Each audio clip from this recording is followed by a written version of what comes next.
खाड़ी में रूस यूक्रेन जंग से भी ज्यादा खतरनाक खूनी जंग लगभग शुरू हो चुकी है।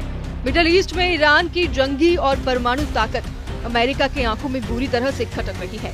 हम आपको इस वक्त अमेरिका और ईरान के बीच चल रहे उस चरम तनाव से जुड़ी खबर दिखा रही हैं, जो किसी भी वक्त परमाणु जंग या यूं कहें भीषण मिसाइल युद्ध में बदल सकती है। सबसे ताजा खबर यही है कि अमेरिका ईरान पर इतना जबरदस्त दबाव बना लेना चाहता है ताकि ईरान परमाणु हथियार बनाने का मिशन रोक दे। तो वहीं दूसरी तरफ ईरान ने अमेरिका से दो टूक कह दिया है कि अगर ट्रंप सोचते हैं कि ईरान अमेरिका की धमकियों से डरकर अमेरिका के सामने सरेंडर कर देगा तो ये अमेरिका की सबसे बड़ी भूल है।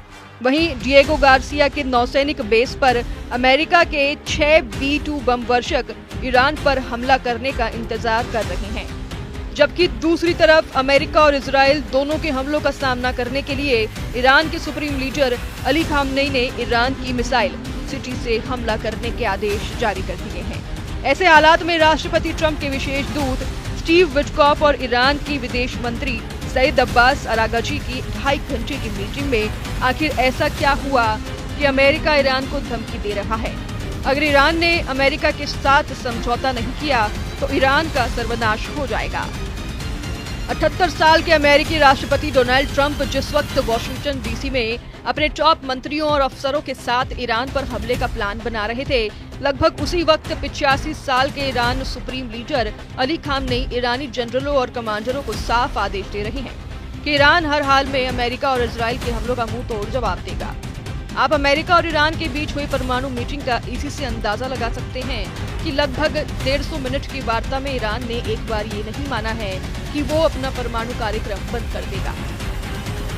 ओमान की राजधानी मस्कट में अमेरिका और ईरान के बीच 12 अप्रैल को जो परमाणु मीटिंग हुई थी, उस पर पूरी दुनिया की निगाह लगी हुई थी। लगभग 2.5 घंटे तक चली मीटिंग में ईरान के विदेश मंत्री सईद अब्बास अरागची और मिडिल ईस्ट मामलों में अमेरिका के विशेष दूत स्टीव विटकॉफ शामिल हुए। लेकिन हैरानी की बात यह है कि ईरान ने दो टूक कहा कि वो परमाणु मसाइलों पर बात करना चाहता है, खाड़ी से जुड़े दूसरे मामलों पर नहीं।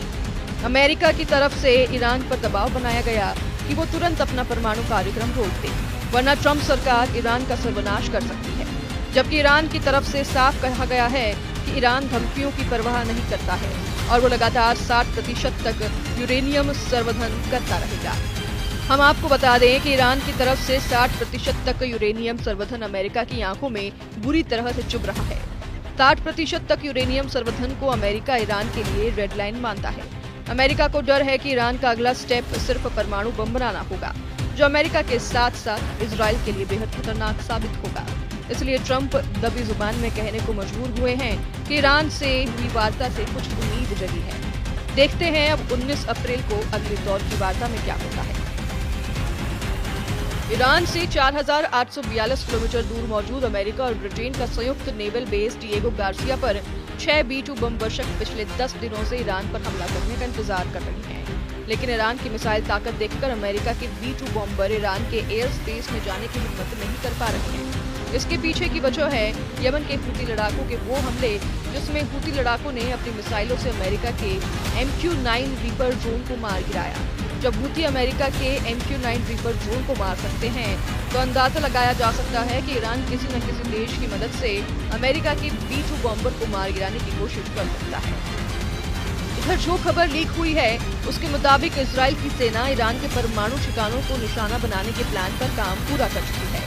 अमेरिकी खुफिया एजेंसियों का मानना है कि इजराइल की तैयारी ईरान के परमाणु ठिकानों पर बड़े हमले की है। अमेरिकी अखबार वॉल स्ट्रीट जर्नल ने अमेरिका खुफिया अफसरों के हवाले से कई बार रिपोर्ट में ये दावा किया है।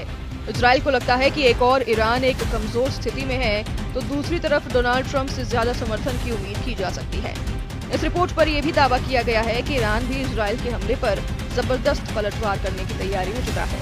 ईरान और इजराइल के बीच लगभग 2000 किलोमीटर की दूरी है। ऐसा में रिपोर्ट में दावा किया गया है कि ईरान की एटमी ठिकानों पर हमले करने के लिए इजराइल F-35, F-16 जैसे लड़ाकू विमानों का इस्तेमाल करेगा। रिपोर्ट के मुताबिक अमेरिकी खुफिया एजेंसियों ने दावा किया है कि इजराइल फिलहाल ईरान की हालिया कमजोरियों का फायदा उठाना चाहता है। ट्रंप भी कह चुके हैं कि ईरान उनकी हत्या करवाना चाहते हैं, इसलिए अमेरिका सेना ईरान को तबाह करने का पूरा प्लान तैयार कर रही है। कुछ रिपोर्ट्स में ये भी दावा किया गया है कि हाल में ही प्रधानमंत्री नेतन्याहू ट्रंप से मिलने वॉशिंगटन डीसी गए थे, जहां नेतन्याहू ने ईरान पर हमला करने को लेकर ट्रंप से हरी झंडी दे दी है। दरअसल अमेरिका और इजराइल लंबे समय से ये कह रही हैं कि ईरान परमाणु बम बनाने पर आगे बढ़ रहा है और उसे रोका जाना बेहद जरूरी है। मई 2024 में IAEA ने बताया था कि ईरान यूरेनियम को 60% तक संवर्धित करने के लिए 164 IR-6 सेंट्रीफ्यूज का इस्तेमाल कर रहा है। उस वक्त अमेरिका, इजराइल के साथ साथ ब्रिटेन, फ्रांस और जर्मनी ने ईरान के 60% तक यूरेनियम के संवर्धन को बेहद गंभीर खतरा बताया था। इसी साल जनवरी 2025 में संयुक्त राष्ट्र के हथियार पर्यवेक्षकों ने चेतावनी दी थी कि ईरान के पास 12 परमाणु बनाने के लिए पर्याप्त मात्रा में यूरेनियम मौजूद है, जबकि ब्रिटिश मीडिया पोर्टल मिरर की रिपोर्ट में अमेरिकी भौतिक विज्ञान और हथियार विशेषज्ञ डेविड अल्ब्राइट के हवाले से बताया है कि ईरान ने यूरेनियम का 90% से अधिक संवर्धन कर लिया है। अल्ब्राइट ने कहा कि अब ये एक सच्चाई है कि ईरान के वैज्ञानिकों के पास पृथ्वी पर प्रलय लाने वाले हथियार बनाने की जानकारी है। इधर ईरान के परमाणु हथियारों को लेकर जो दावे अब किए गए हैं वो हैरान करने वाले हैं, और अगर मिडिल ईस्ट में सीधा युद्ध हुआ तो अमेरिका और इजराइल पर यह युद्ध बहुत भारी पड़ेगा। एक रिपोर्ट में दावा किया गया है कि ईरान हर महीने 5 परमाणु बम बना सकता है। हम आपको बता दें, हाल ही में अंतर्राष्ट्रीय विशेषज्ञों ने चेतावनी दी थी कि ईरान अपने परमाणु संवर्धन की क्षमता को 3 से 4 गुना अधिक बढ़ाने जा रहा है। इसके लिए वो 1400 नए सेंट्रीफ्यूज अपने सबसे सुरक्षित परमाणु साइट फोर्डो में लगाने की तैयारी में था। परमाणु हथियारों के एक्सपर्ट और ISIS के अध्यक्ष डेविड अल्ब्राइट ने चेतावनी दी थी कि फोर्डो प्लांट में ईरान जबरदस्त परमाणु क्षमता हासिल कर सकता है। अब वो 1 महीने के भीतर ही 5 परमाणु बमों के लिए वेपन ग्रेड यूरेनियम का प्रोडक्शन कर सकता है। हम आपको बता दें कि ईरान के पास अत्यधिक संवर्धित यूरेनियम का भंडार अब JCPOA द्वारा तय की गई सीमा से 30 गुना अधिक है, जिसने ईरान को बेशुमार एटमी ताकत हासिल करने लायक बना दिया है। अगर इजराइल ने धोखे से भी ईरान के परमाणु ठिकानों पर हमला किया तो ये तय मानिए ईरान के सुप्रीम लीडर के आदेश पर ईरान के टॉप जनरल इजराइल पर सीधा हमला पलक झपकते ही कर देंगे। ईरान के बंकर में घातक मिसाइलों का ऐसा जखीरा मौजूद है जो इजराइल के विनाश करने के लिए काफी है। शायद यही वजह है कि अब इजराइल ईरान के परमाणु ठिकानों पर इसलिए हमला करने जा रहा है ताकि ईरान के परमाणु हमलों से बचा जा सके। जरा देखिए खुफिया रिपोर्ट के आधार पर इजराइल ईरान के किन परमाणु ठिकानों पर हमला करने जा रहा है। इजराइल के अखबार टाइम्स ऑफ इजराइल के मुताबिक ईरान के फोर्डो और नटानज परमाणु ठिकानों पर इजराइल हमला करने जा रहा है। खबरों में दावा किया गया है कि इजराइल अपने लड़ाकू विमान F-35A और F-15EX को हमले में इस्तेमाल करने जा रहा है। 80 मीटर गहराई में मौजूद ईरान फोर्डो परमाणु ठिकानों पर 30,000 पाउंड बंकर बस्टर बन गिरने का प्लान है ताकि 80 मीटर गहराई में ईरान के फोर्डो परमाणु ठिकाने को तबाह किया जा सके। दावा किया जा रहा है कि 1200 किलोमीटर दूर मौजूद फोर्डो परमाणु ठिकाने को अगर इजराइल के F-35A और F-15EX लड़ाकू विमान तबाह कर देते हैं तो ईरान के लिए बहुत बड़ा नुकसान साबित होगा।